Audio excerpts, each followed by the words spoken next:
What is up, gang? This is the X Team Featurette channel.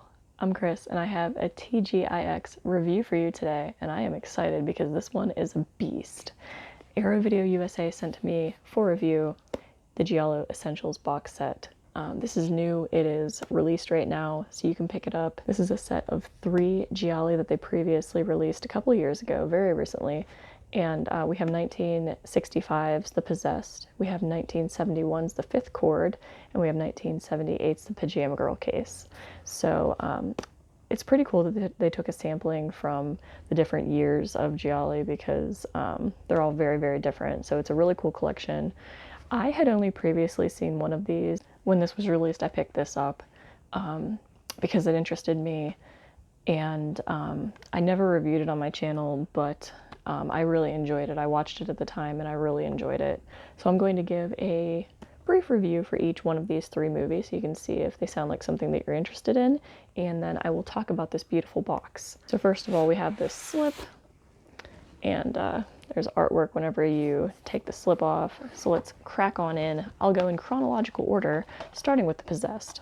Now, since these are part of a box set, they don't have the arrow numbers on the bottom. This one, my previous copy does. It says AV183, so this does not have that. Since this was the first pressing, my old one came with the booklet inside. The box set does not come with the book for any of these. So that's kind of a bummer because the book had some really cool stuff in it.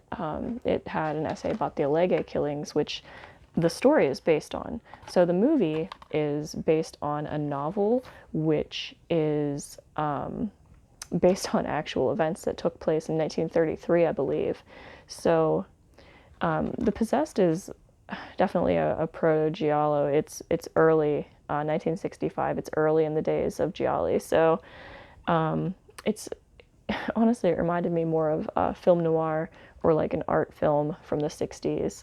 And you know, you can definitely see the mystery and kind of that Giallo element to it. But there's not a lot of the tropes that we've come to know in Giallo. So a lot of that is, you know, is kind of missing because this took place before any of that existed. So the first thing I'll mention about The Possessed is that it takes place in glorious black and white. It is absolutely beautiful. It's not like other black and white movies that I've seen. It's very, very crisp, very, there's a very big contrast to the black and white. And the alternative title to this is Lady of the Lake. And water, you can see kind of a lake here in the newly commissioned artwork. And the lake is like a big component of the movie. Water in general is a big component of the movie. So it's really cool to see the water and the waves and the ripples in the water in black and white. It's very crisp and it's very artistic. And you know, it takes place you know, in the colder months. I'm not sure if we know exactly what time it takes place, but it is colder because they're all wearing winter coats, and that kind of adds to the element of that. So it opens with our main character, Bernard, and it looks like they're trying to make him look like James Dean or something in this artwork, but he reminded me of, like, he had the look of John Cusack. He's actually an American actor. His name's Peter Baldwin, and I think he's best known for, like, American TV. He directed some of the Mary Tyler Moore Show, Dick Van Dyke, Sanford and Son. So he is like very big in American TV, but he, I guess, had an acting career in Italy. And I thought that he was phenomenal in this role. So it opens with Bernard talking to Claudia on the phone, and you know, he's in a phone box and they're breaking up. And it's just kind of stark because it's before the opening credits, and it's funny because he's breaking it off with her and she doesn't really seem to want to break things off, but then she hangs up on him first and he's kind of left wanting, like, hello? You know, like it's almost like he's upset that the conversation ended even though he was literally breaking off their relationship. The opening credits are just a black screen with white text. It's very somber. The music in it is it reminds me of a film noir. So, you know, there's that similarity also. And we learn pretty quickly that Bernard is an author. He is obviously going through a breakup, so he's kind of trying to look for comfort, it seems, because he goes back to this lake house or a lake hotel that he, I guess, has been to before, and he's hoping to see this beautiful maid there named Tilda. It's pretty sad because he uses the help button, and this girl shows up that is not Tilda, and he's just like, he's very upset about that. But then he sees her coat hanging in a closet and has like some renewed, hope that she's still there. And then he learns that she committed suicide. So he's like thrown through a loop, and that's kind of like the investigation element to this, is that he's trying to figure out all of these details surrounding her suicide.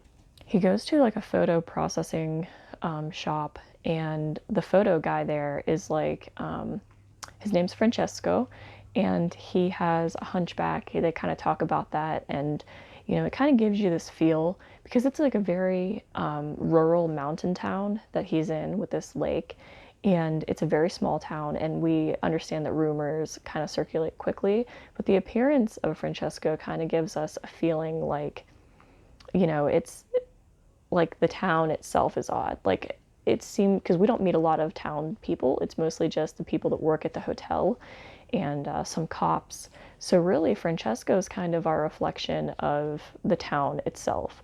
So, he's a very odd character, and he's a voyeur. It's really creepy. So Bernard learns that Tilda had actually committed suicide by poison. It's really weird because he goes to see Francesco and he's like, oh yeah, the official autopsy is that she committed suicide by poison, but she had a big slit across her throat. I guess there's rumors floating around town that she was involved with the hotel owner Enrico, and which would have been her boss. And as he's learning this, Francesco shows Bernard a picture of Tilda, and she's obviously, it's actually camera negative. He said, oh, she dropped this film off to have developed, and look at this. And there's a picture where Tilda's obviously, like several months pregnant. And he's like, oh, well, it's odd because, they said on her autopsy that she's a virgin. And Bernard's like, oh, I saw her, like, I watched her laying some dude. I know she's not a virgin. And it's like, there's so much voyeurism in this movie. That is a Giallo trope. So, just like the peeking through the blinds and looking through the cracks in the door, and it's, seeing what we're not supposed to be seeing. And I really enjoyed that element to this movie. And we learned a lot that way. That's how a lot of Bernard's information was gathered. So then we kind of venture into Bernard having these really strange dreams. And there's a very fantastical element to this movie. It doesn't use typical camera effects like, like kind of the wavy or like distorted appearance, and it doesn't use like a fisheye lens or anything like that to indicate that we're in a dream or like or a flashback or anything like that. So it's kind of hard to distinguish what's a dream versus what isn't at first until they wake up. There's a couple times where they do that, where we think that the plot's unfolding and then it's just Bernard waking up from a dream. So one of those situations is he's having a dream that Enrico's daughter, who also works at the hotel, it's like a family business. So Enrico's daughter finds Tilda dead. And, it was just very odd because, we think that this is something that's happening, like a flashback, and we learn that it's just something that Bernard invented in his dream. Tilda doesn't have a lot of acting actually in the movie. There's some. Most of it is either sex scenes or still photography. So the still photography is very telling. She has a very big expression in all of the different still photographs that we see of her. So her smile, stuff like that. It gives you an idea of her character, since her character is long gone and we're never going to see her. So all we have are the flashbacks from Bernard seeing her have sex and the still photography. So it's very interesting that, that's the only way that we have a connection to this character, but she's a main plot point. Enrico has a son named Mario. Mario is a newlywed to a foreigner named Adriana. And Adriana is just very, very weird. Like, she's very, there's a scene where Bernard's talking about her, and he said that she just seems very, like, standoffish or whatever. And we learn that she's, like, ill, she's not feeling well, and then she mysteriously dies. It's like kind of our first death was with Tilda, and we didn't really see that. We just see kind of dreams of it. And then we have Adriana's death, and we don't really see that either, but we learn that she threw herself in the lake.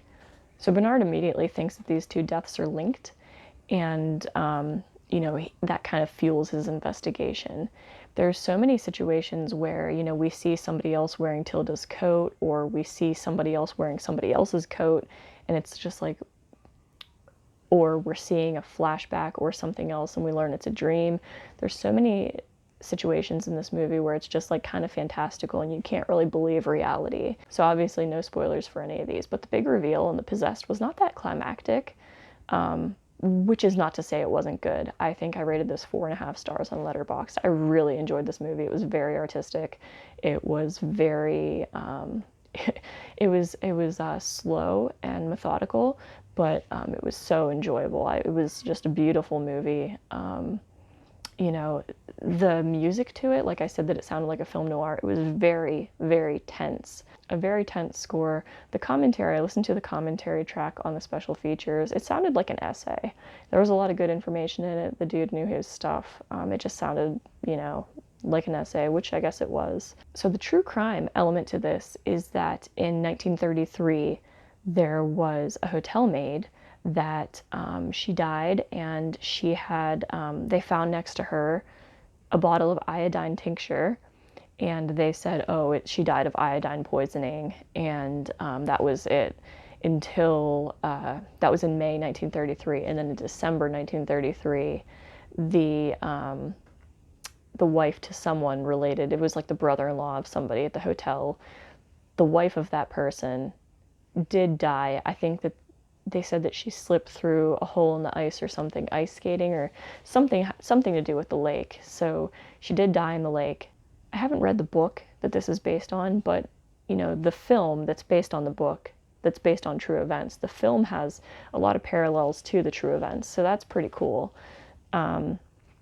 I love true crime, so I need to like read more about. I looked up vaguely information about these killings, so I guess it's it's an actual small mountain town, and that's a huge thing that happened there. Yeah, so it says that it was adapted from the book on the case by acclaimed literary figure Giovanni Commisso, and it was co-written by Giulio Questi, who did Death Laid an Egg, a very bizarre movie, and co-directed by Luigi Bazzoni, who also did The Fifth Chord, which is another movie in this set. Uniquely dream-like take on true crime, which I totally agree with. It is very dreamlike, very enjoyable, so I super enjoyed this. Next up chronologically is The Fifth Chord, which is from 1971, and I was so excited to watch this because Franco Nero stars in it, and I love him. And I love this new artwork from Arrow. It's not like most of their artwork, and you kind of get the 5 different, kind of panels here on the front, and the fifth chord is referring to kind of the signature in this movie when someone's killed. So I'll talk about that a little more in detail in a minute, but let's just go into a quick review on this. The original title for the fifth chord is Black Day for the Ram, which is also known as Black Day for Aries, Aries aka the Ram. So there's an astrological element to this.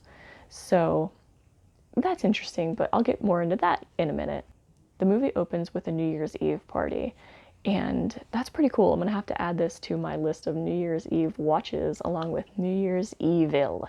So we see, and this does have like a very distorted fisheye lens, and at first I kind of thought, is somebody like using like a, is this like supposed to be somebody looking through a mask or what's going on? But I think it was actually just supposed to be like a point of view shot.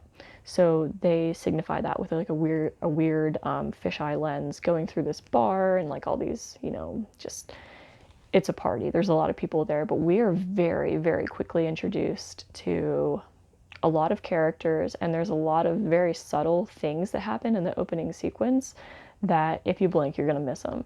So honestly, like having seen this and knowing what the twist is now, I want to go back and rewatch it. I'll probably do that for New Year's.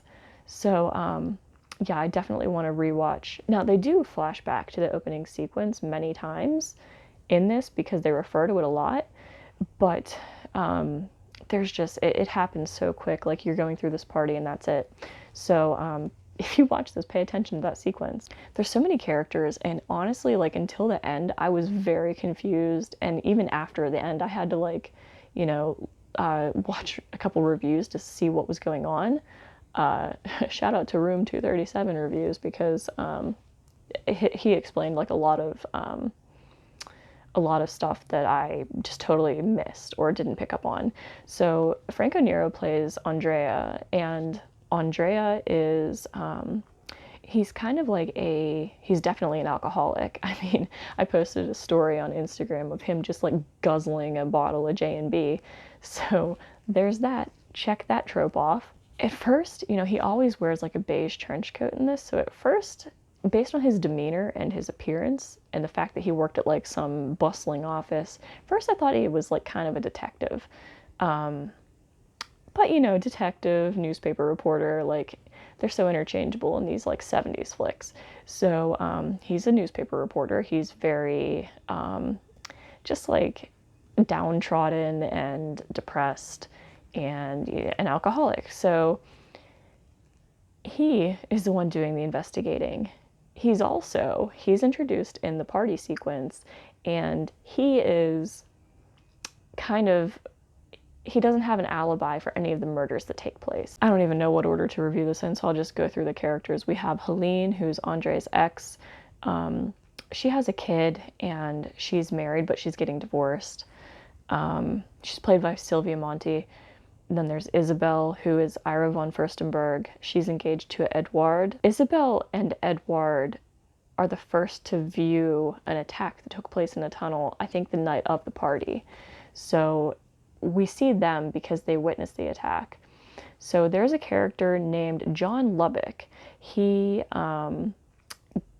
basically witnesses these people making out and then gets upset. You kind of feel like he's like in a love triangle somehow, but he gets upset and goes into this tunnel and he's attacked. He's like hit over the head with something. He has to go to the hospital and get a neck brace. He has like some, you know, vertebrae thing, I think they said. But so he had a very close call because shortly after that attack, somebody is killed, which leads to the next person, which is the person that gets killed. We have Dr. Beanie and Dr. Beanie's wife, Sylvia. So Sylvia is in a wheelchair. She can use her arms, but she's bedridden, and her husband's kind of taking care of her. And you get the feeling that they don't have like a very good relationship. Like he kind of resents her. So we kind of learn that very quickly. The scene where Sylvia is being killed is so good because, like, you know, she's trying to call for her husband, and she tries to get up out of bed because the phone's ringing, and her wheelchair just like, she goes to grab it and it just like rolls away into darkness, and then she inches slowly to the phone to answer it. And then whenever she finally pulls herself up on the table, and this whole scene, like, it's very agonizing. Like, it's the camera is tracking her along the ground. It's all one shot, and it's very careful to not show her legs because I think that she's like helping move herself with her legs a little bit. But as she's like pulling herself, there's no music playing. We're just listening to her heavily breathing because she's working so hard. And whenever she finally gets up to the phone, it's not there. And it's like, okay, now she knows somebody's messing with her. It's very creepy. That whole scene was so intense. Her death, it's not really a spoiler. She gets thrown over a balcony and, you know, thrown down the staircase. You get a view down the staircase, a spiral staircase, obviously. So it was just so cool. And then, so here's the thing, whenever she's killed, the killer leaves a black glove, and the black glove has a finger cut off. What I didn't understand is immediately the detectives pick it up and they're like, oh, this is their calling card. Like, they cut a finger off of the glove. That means they're going to kill 4 more people. And I'm like, how did you know that maybe the person didn't just cut the thumb off their glove? This is not really like a serial killer type thing right now. This is like, I don't think one situation is enough to like have a trend. But whatever, they kind of like jumped to that conclusion and it was correct. So kudos to that detective. So Andrea's like current, you know, his ex-girlfriend, he's like still obviously in love with her, and like the little kid, I think her son's name is Tony. So he is like looking out for them. And it's like every time Andrea goes to investigate somebody, they get killed and Andrea has no alibi. So it's like he seems like he's guilty. This throws us like multiple red herrings because there's like there's this prostitute named Julia, and you know, we learn that Dr. Binney's paying this prostitute to have sex with her boyfriend, and like he's like watching them. So we learn that Dr. Binney's like kind of a scary, like kind of creepy guy. We see Dr. Binney paying Lou. Lou is the name of Andrea's girlfriend, and Lou's brother's there. It's so weird because like it's like Lou is there to be nothing other than an extra character that helps Andrea, like she helps put Andrea places where he needs to be. It's like I feel like some of these characters could have been cut out. They just got very confusing. They're very interesting characters. They all are, but it's just like some of you don't know. There's so many red herrings. You don't know what you're supposed to be thinking. So I guess you just got to kind of watch it and like let it go. At the newspaper office, there's a couple of cool characters too. There's the boss, which is like, you know, the like Iron Fist boss, and then there's this like sleazy guy that I guess is like a real pain in the ass for Andrea. And then there's the astrologer at the newspaper, and she's kind of his friend. They poke fun at each other. She was like, there was really no point to her there other than to like introduce this element of astrology into the paper, or into the movie, I should say. But she was so cool. Like, I was glad that she was there. My biggest complaint with this movie is the number of characters and like how confusing that was for me. There was one character that died in a bathtub and I could not even tell who they were. And I guess it didn't really matter that I didn't know who they were, but it just, I was totally confused as to who that person even was. Like, I knew it was one of the characters that I'd previously seen, but it's like it was lost to me on who they were. So the thing was, they found the glove with the finger cut off for every single death. There was going to be 5 deaths. You know, we hear audio of the killer, and it's like the voice is like altered, so you can't tell. Like it's kind of like New Year's Evil. It's like you can't tell if it's a man or a woman. You can't tell anything about them. So it's kind of like we have that glimpse of who the killer is through audio, but we're trying to figure out who it is. There's an amazing scene towards the end where the killer is going after Tony, the little kid, and that was so frightening. I will not say what happened, but it was very intense. So the fifth chord had, there were really cool shots, beautiful cinematography. The colors were muted, which was, you know, really interesting. It kind of gave it a drab appearance, which kind of played into Franco Nero's character, in all honesty. The thing with the glove was, I won't say why because I don't want to potentially spoil anything, but both titles of this film, Black Day for Aries and The Fifth Chord, like, either one really works, but I feel like they didn't focus on either one enough. Like, why did they leave the glove? Why was it there? It just didn't make any sense. In Black Day for Aries, like, they explain why Black Day for Aries but it was kind of like forced in at the end. So they both were kind of like, pick one or the other. I don't really understand which one they were going for. But the film itself was beautiful. It had so many intense scenes, and yeah, I mean, Franco Nero was in it, so I very much enjoyed it. Of the three, that's probably my favorite. It's probably just because Franco Nero's in it. So just really solid, like a film by Luigi Bazzoni, like I said before, but it was just a solid giallo. You know, the ending, like the twist at the end was kind of a cop-out, but, you know, I guess you'll have that. It was kind of cheap. If you watch this, the twist at the end, it was good. I didn't expect it, but I felt like it was kind of like a cop-out. But anyway, so that's my review for The Fifth Chord. And then finally moving on to the last one in the set, The Pyjama Girl Case, which is a 1978 film, and this is also based on true crime, Australian true crime. As somebody who enjoys true crime, I knew nothing about The Pyjama Girl Case in Australia.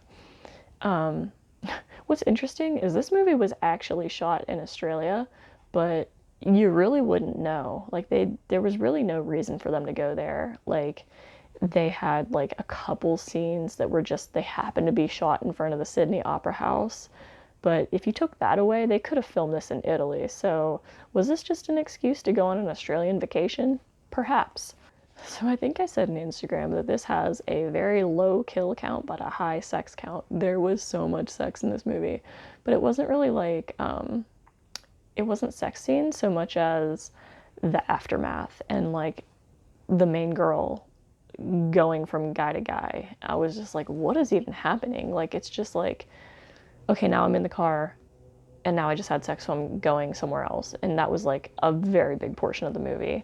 The movie opens on a beach, and there's a little girl that's like, you know, walking with an umbrella on the beach, and she goes and sits near like this burnt out car, and she sees a corpse. Like I think maybe the arm comes down, and like she realizes there's a corpse there. You can't really see the yellow pajamas at that time because the burnt corpse was in a sack. But then it kind of like cuts to our main story and our characters. So we have Glenda, who's kind of the main chick, and she's married to an Italian named Antonio, who is a waiter.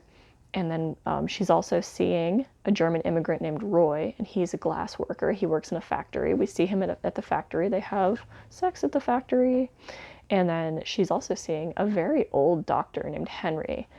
And he's kind of like her sugar daddy. She's doing them all, but yeah, they kind of have different purposes. I don't know really what the purpose of Antonio is, other than he actually seems to really care for her. And they're all very aware that she's seeing all of them. So yeah, I don't really know what the story is with that. But then we have Inspector Timson, and he's this old retired detective, and he's volunteering to work on this case. It's like he's a very eccentric old man. He kind of like, you know, we see him in his apartment, and he doesn't even have a phone in his apartment, so he has to go to his like neighbor's house to use their phone. Very eccentric guy, but such a cool character. Officer Timson is by far the best character in this whole film. Like, you're obviously not going to be rooting for Glenda, who's like two-timing everyone and their mother. So and then we have Quint, who's like the local creep, and he is the obvious red herring. He looks kind of like Hagrid from Harry Potter, and he you know, he's just like offering like teenage girls money to take their tops off. That's actually how they make some headway in the case, because as we're following Glenda and her sexcapades, this girl's mom has this watch that Quint gave her for sex, and the girl like gives it to this detective, and she's like, oh, here, Quint gave this to my mom. And then they're like, oh, Quint, where did you find this? You know, and he breaks down and says, oh, I got it off the corpse. He leaves his junked cars, because he kind of lives in a shack in like a junkyard, I guess. He takes these junked cars down to the beach and like leaves the wrecks there. Like, really responsible Quint. So as he was doing that, he found a corpse, and he's like, might as well not let this watch go to waste. So he uses that to pay for sex. And then it's like, it kind of gives more color to where the cars came from. Another character is this woman that kind of goes to the police and says, "Oh, that's my daughter. The dead girl's my daughter." They have the dead girl, like in one scene, they have like a very big glass box and she's kind of just laid out there dead. Like there's a scene where they're talking about pumping her with formaldehyde and stuff, but then there's another scene where she's laid out in a glass box in public so people can like get a good look at her, and you know, they're crawling under the box and looking up at her and stuff. And this woman says, "That's my daughter. I can describe her birthmarks and what jewelry she was wearing, and that's my kid." And we later learn that she thinks it's her daughter Anna. This part happened in real life. This woman had like a huge life insurance policy on her daughter, and she was like just trying to find any dead girl to say, "That's my kid, pay me." So there's a scene where Timson, the only reason I even bring this woman up, because she's not really like that important to the plot, but the only reason I bring her up is because Timson went and questioned her ex-husband. So like it would have been the ex-husband of this woman that's trying to claim the life insurance. And Timson's questioning this guy, and he's like so flamboyant. He has like bird cages and like birds everywhere. And, you know, he's like, "Oh, I guess he's a foreigner. He's like, "I only married her for citizenship." And as he's talking, there's this like, you know, really strange looking dude that's in kind of like a dog collar and a chain.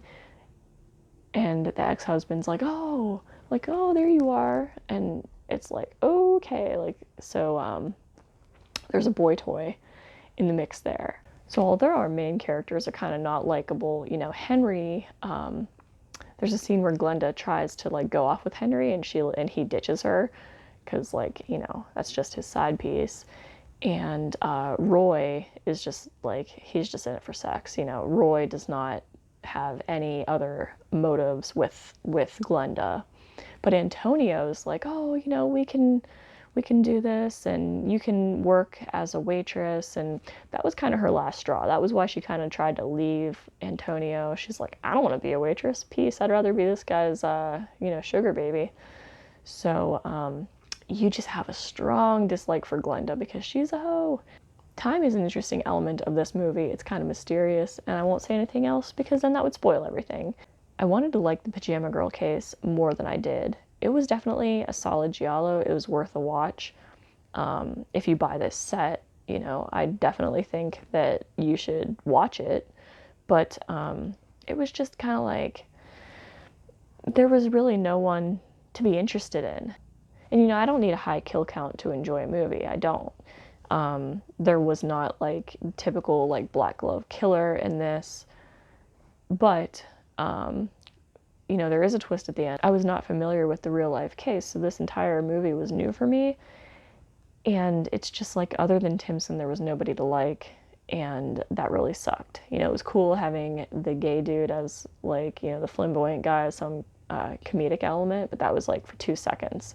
So you know, I'm just really disappointed that Glenda wasn't a more likable character. But then I guess, again, she didn't have to be. But it's like Antonio could have been more likable, but then he ended up like, you know, slapping her around. The other thing with the Pyjama Girl case is they were yellow pajamas, and you know, Giallo means yellow because of the books, and it's just like they could have did so much better. The colors were very vibrant. It looked cool. The music was very annoying. I remember I was watching this and my husband was trying to take a nap like next to me, and he's like, "Oh my God, this music is killing me." It was so, there was different styles of music in it. Some was like more like a composed score, some was very jazzy, but then there was this very like, I don't even know how to describe it. It was just off the wall. It was very frantic. There was this one part, there was some music in it that was like sung, and that sucked, but the part that was like throughout most of the movie was very repetitive, and it was very annoying. So the music was very irritating in that movie, I must say. Louis Switcher's trying to take a nap, and he's listening to this like super repetitive sound, and you know, sorry for that, but I didn't pick the score. So that's my review of those 3 films. As far as Giallo Essentials, I I don't know that the Pyjama Girl case is an essential, but I definitely dig the other two. Pyjama Girl case is worth a watch in my opinion, but I do think that it's cool how they picked a sampling of movies from across the lifespan of Giallo. So you get a taste of some different styles, definitely different styles. None of these are, you know, the typical tropes that you normally see. So that's very cool. Let's take a look at this release itself. So I showed you the front. You see that it's kind of slides. We have our beautiful artwork. There's the back of the box. We have the spine has all of the names on it. The box itself, it's that, you know, really nice quality hard box that Arrow does their box sets in. So there's the side. I kind of really dig the black and yellow. Like, it's kind of Giallo. Why don't you do more yellow? But that's the sleeves red and black. So there's that. There's the spine. So there's the front. Very cool artwork on the front. I really like that. And here's the back. You can pause and check out the contents of that. So like I think I noted earlier, these are just re-releases of the Arrow releases from a couple years ago. So all of the artwork is the same on the releases themselves. They do have the reversible and newly commissioned artwork. So here we have the Possessed, the newly commissioned artwork. And I might as well just turn them all around. Here's the reversible artwork for the Possessed, La Donna del Lago, the Lady of the Lake. Here's the newly commissioned artwork for the Fifth Chord. The thing that I wanted to note about the artwork that I forgot is that it's pretty cool because it looks like they're looking through blinds and there's a lot of, you know, voyeurism. They're peeping through blinds. I thought that was cool how they did that. I thought that it was cool how they used 5 different bars to signify the 5 digits, the 5th chord. So I thought that that was really, really interesting and symbolic. So I really appreciate this cover, but I'm probably going to flip it. Here's the original artwork for the 5th chord, aka Black Day for Aries. Here is the newly commissioned artwork for the Pyjama Girl case. And this is kind of how you see the girl laid out in the glass box in the movie. So there's that. Pretty cool. There's a lot going on there. And then here is the original artwork for the Pyjama Girl case. She is Delilah De Lazaro from Phenomena. This says Linda Blythe is her character, but her name was Glenda Blythe in the subtitles. These all have subtitles. I watched them in Italian audio with the English subtitles, so all of these do have subtitles if you like that. It was very good, and all of the special features are there. They were on the back of this, so if you want to check it out, go back to that. I checked out the special features on all of these, and you know, I highly suggest it, but my favorite by far was the special features on the 5th chord. There is an interview with Franco Nero, which was awesome. Franco Nero is he seems like such an intelligent guy. Like on all of the Arrow interviews that he's done recently, he's just like, he seems like so interesting to talk to.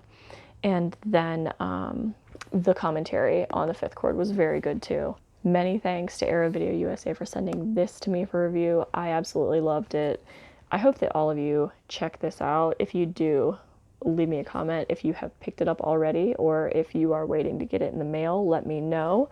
Let me know what you think of my reviews of the movies, or if you have seen any of them, because they are all enjoyable. Very, very good flicks. Oh my gosh, I need to watch some more Giallo now. And thanks to you for taking the time to watch my review and comment and talk to me, because I'm lonely. So come back next week and I'll post something else for you to watch. I will see you next time. Bye.